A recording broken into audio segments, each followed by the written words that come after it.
بسم اللہ الرحمن الرحیم۔ پیارے بچوں، آج 26 جون 2021 8ویں جماعت کی اردو صفحہ نمبر 55 ایک نظم ہے خاک وطن۔ یہ لکھی ہوئی ہے جان نثار اختر کی۔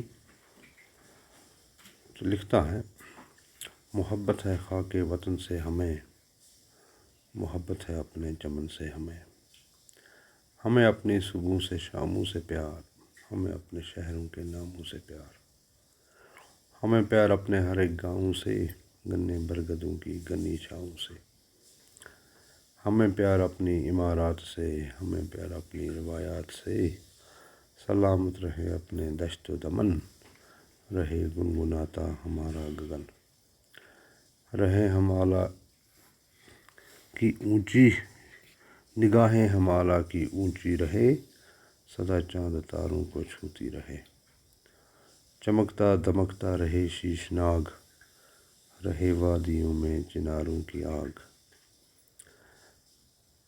لٹاتی رہے اپنے نینوں کا مدھ، یہ صبح بنارس یہ شام اودھ۔ تو خاک وطن یعنی وطن کی زمین، وطن کی مٹی۔ تو جان نثار اختر اس نظم کے اس حصے میں لکھتے ہیں کہ ہمیں اپنے وطن کی مٹی سے بھی پیار ہے۔ یہاں کے جو پھولوں کے باغ ہیں، یہاں کی صبح ہے، شام ہے، یا یہاں کے شہر ہیں، ہمیں ان سب سے پیار ہے۔ یہاں کے گاؤں سے، برگدوں کی گنی چھاؤں سے، برگد ایک پیڑ ہے تو اس کا وہ بڑا گنا بڑا پیڑ ہوتا ہے، اس کا سایہ بھی بڑا گنا ہوتا ہے، گنجان ہوتا ہے، تو کہتا اس سے بھی ہمیں پیار ہے۔ تو یہاں کی عمارات یعنی بڑی بڑی بلڈنگیں، یہاں کی روایات جو رسم و رواج ہیں ان سے بھی ہمیں پیار ہے۔ پھر جو یہ حصہ شروع ہوتا ہے اس میں تھوڑی سی ایک قسم کی دعا کرتا ہے: سلامت رہے اپنے دشت و دمن، رہے گنگناتا ہمارا گگن۔ کہ یہاں کے جو جنگل بیابان ہیں وہ ہمیشہ ہرے بھرے رہیں، سلامت رہیں، ہمارے جو دریا ہیں وہ اپنی آوازیں چلاتے رہیں، ہمارے یہ پہاڑ کی جو اونچائی ہے وہ برقرار رہے، وہ اونچی رہے، اتنی اونچی کہ جیسے چاند تاروں کو چھوتی رہے، چمکتا دمکتا رہے شیشناگ۔ تو شیشناگ کے بارے میں کہتے ہیں وہ بھی ہمیشہ چمکتا رہے، دمکتا رہے، چمکنا بھی ہوا دمکنا، تو دمکنا بھی ہوا چمکنا، رہے وادی میں چناروں کی آگ۔ تو وادی میں جہاں کے جو چنار کے درخت ہیں بڑے مشہور ہیں، تو وہ ان کی آگ کا یہ مطلب ہے کہ جب خزاں کا موسم ہوتا ہے تو چنار کے پتے لال رنگ کے ہو جاتے ہیں، تو اس نے تشبیہ دی ہے اس کو چنار کی آگ سے، ایسے چناروں کے پتوں کو آگ سے تشبیہ دی ہے۔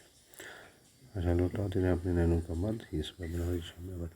تو بنارس کی صبح یا اودھ کی جو شام ہے وہ بھی اپنی خوبصورتی کو دکھاتی رہے، اپنی خوبصورتی بکھیرتی رہے۔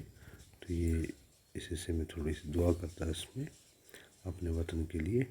تو یہ اس پہ پھر کچھ الفاظ معنی ہیں: خاک مٹی یا زمین، چمن پھولوں کا باغ، گنا گنجان، دشت و دمن جنگل بیابان، ہمالیہ پہاڑ، سدا ہمیشہ، دمکتا چمکتا، سرخ رو کامیاب، نین آنکھ۔ پھر واحد جمع ہے: صبح صبحوں، شام شاموں، شہر شہروں، نام ناموں، برگد برگدوں، عمارت عمارات، روایت روایات، نین نینوں، وادی وادیاں۔ تو یہ تھا بچوں آج کا سبق۔ شکریہ۔